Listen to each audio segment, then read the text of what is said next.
Ce texte avait pu obtenir le soutien d'une majorité de 295 de nos collègues députés, dont 5 présidents de groupe et 3 chefs de partis politiques, et de plus de 130 sénateurs. C'est un acquis important pour notre comité, un message fort de soutien au peuple iranien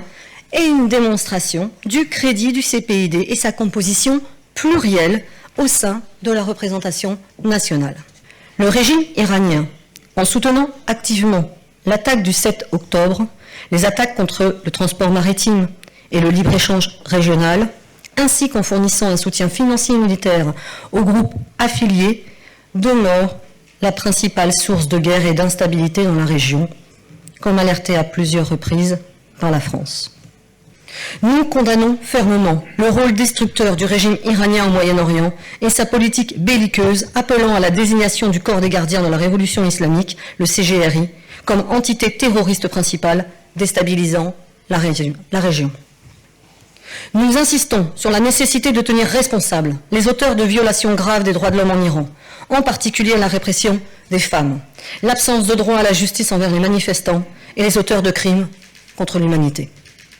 C'est ce plan qui a été soutenu en 2023 par plus de 3600 parlementaires à travers le monde, dont plus de 400 en France.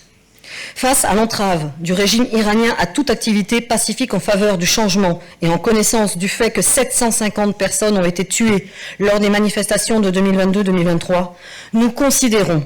la résistance contre l'oppression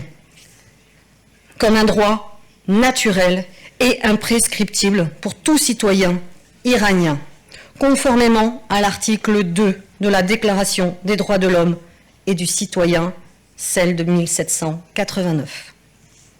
L'incarnation de ce droit en Iran se concrétise dans l'activité des unités de résistance à travers le pays contre le CGRI, s'appuyant sur le message historique du général de Gaulle du 18 juin 1940. Quoi qu'il arrive, la flamme de la résistance ne doit pas s'éteindre, elle ne s'étendra pas.